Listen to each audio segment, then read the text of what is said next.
Today is Wednesday, May 26, 2021. Today I had an awesome visit at the functional medicine doctor, my chiropractor. He did a great job. I received an adjustment. I was on the PEMF machine. I had the laser treatment. So it was very thorough. And I walk out of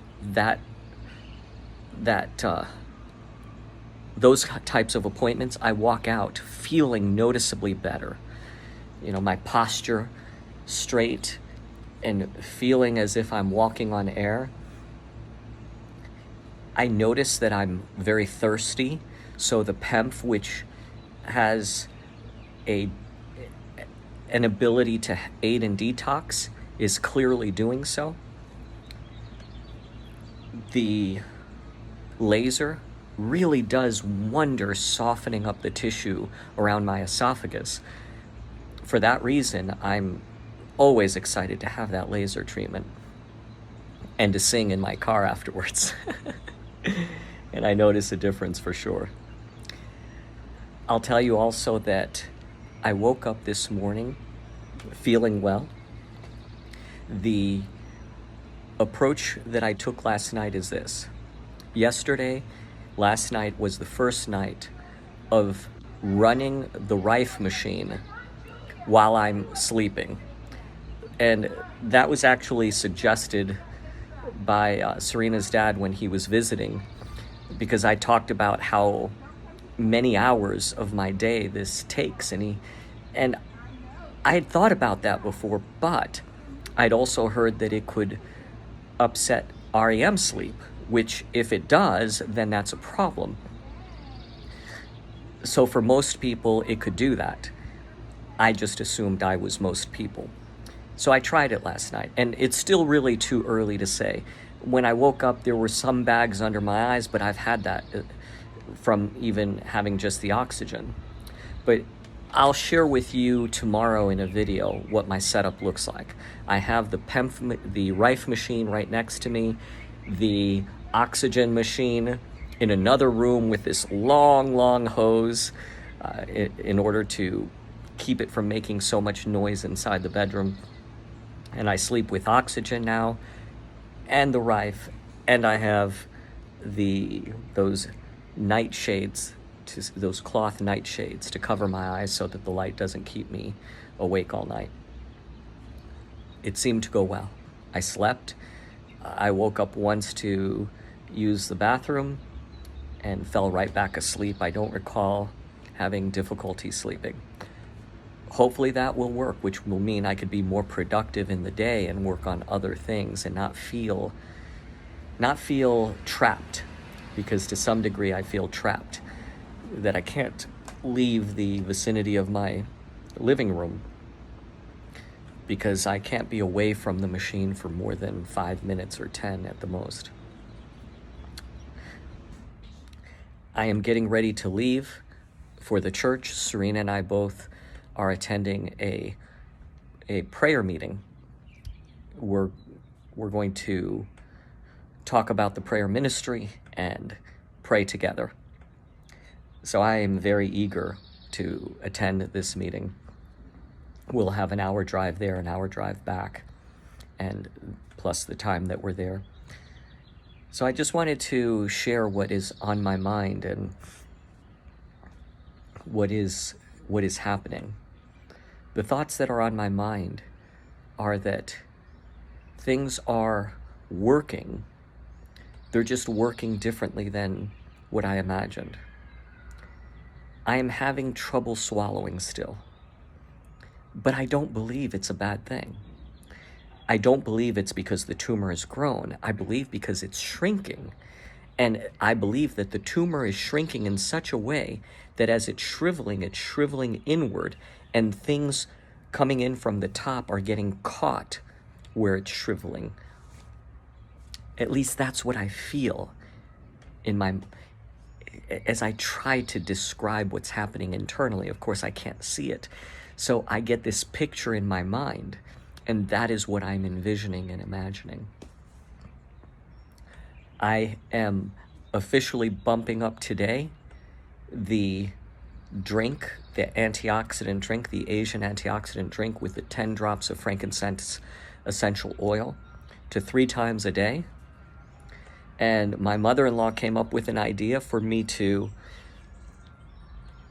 not hate it. She said, cover your nose as you drink it.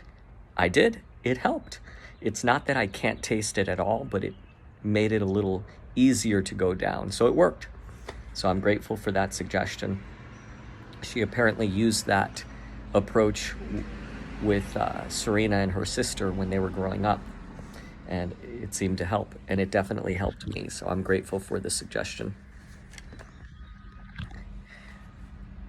What else is happening? Having great conversations with the people at the chiropractor's office. The chiropractor's wife is just so very personable. The chiropractor's sister and the chiropractor himself, all of them, they're just lovely people. We have great conversations. I'm meeting different patients, getting to know them, having great conversations with them. So I'm just very grateful. I'm imagining right now what I would be doing if I didn't do this. If I did not walk away from chemo and radiation, I think I would be dead right now. And I'm not exaggerating. Too many people die from chemo and radiation and don't get well. And yet it is the standard protocol. I've heard stories recently of doctors, oncologists, telling their patients, drink milkshakes in order to gain weight because you're losing too much weight. Milkshakes are pure sugar that feeds cancer. How do they not know that?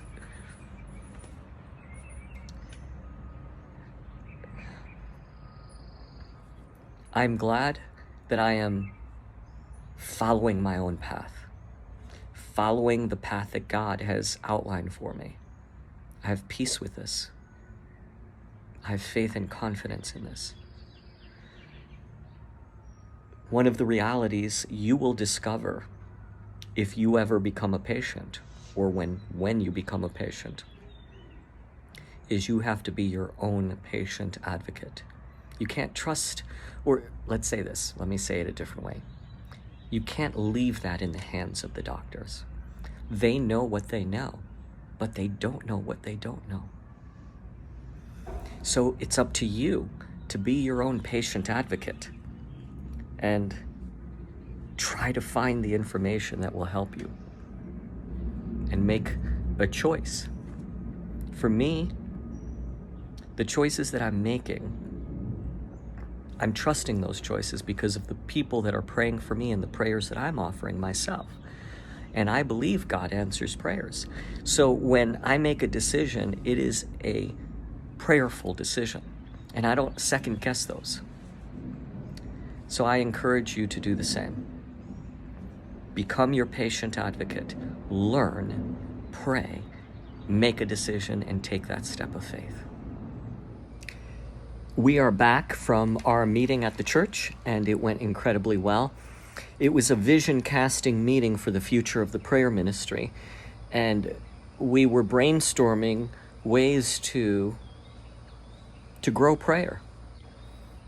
God answers prayer, and the more people that pray, the better for the world, the better for the person praying individually, and the better for those that are being prayed for by that individual. And so tonight's meeting was exciting. There was quite a group, and our purpose was to just share ideas on how to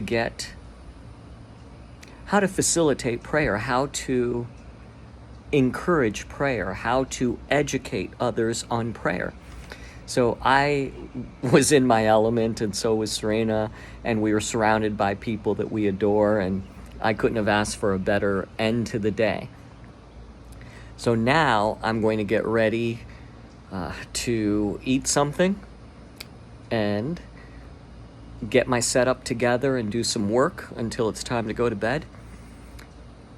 But praise the Lord, what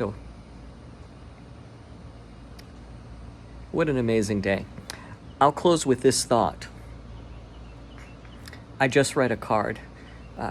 As we were entering our community, we stopped and picked up the mail, and someone that I've not met sent us a lovely card thanking us for allowing others to be a part of the journey, and specifically thanking me for doing the videos.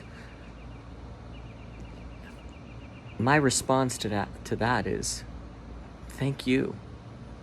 Thank you, because knowing that these videos in some way edify and build others up gives me so much more resolve for what I'm going through. It gives me an impetus to move forward. It gives me courage, it gives me strength, it gives me purpose, it gives me focus, it gives me perspective. If I thought that I were just sharing my ideas and my ideas were falling on deaf ears, and if I thought that all that I'm going through had no meaning, I would be in a different place right now. I would not be the person that you see.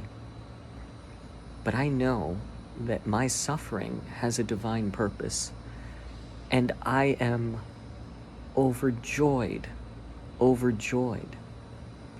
that in some way what I'm going through is helping others with what they're going through. It makes all of this more than okay.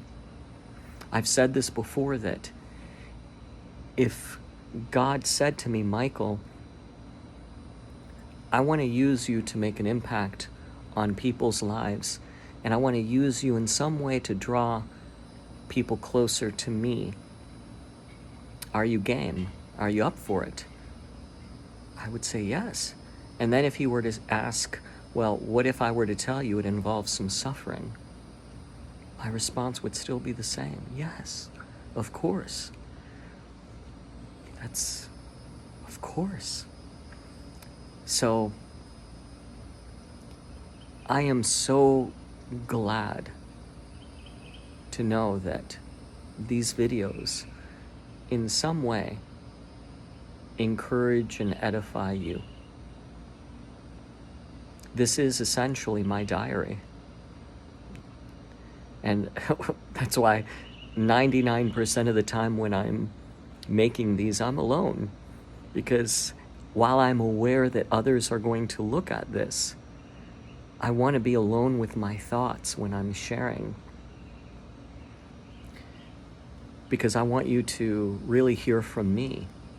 There's nothing scripted, there's nothing planned.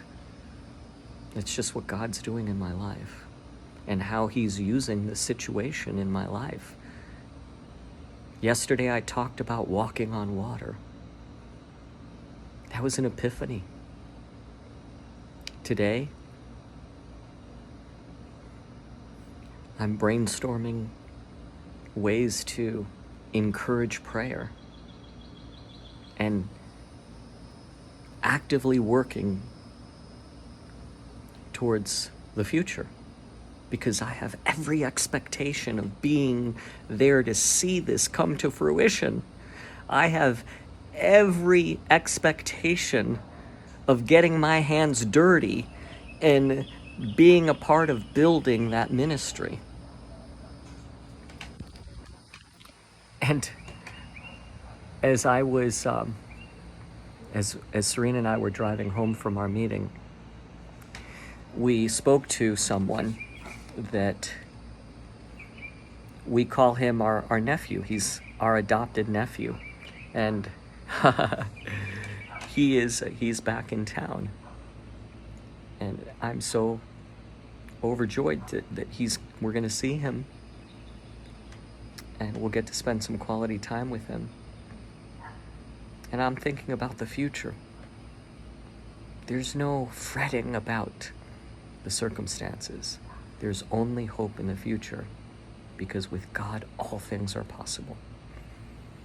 So while you thank me, please let me thank you, because it gives me something to look forward to do each day, to do this. God bless you.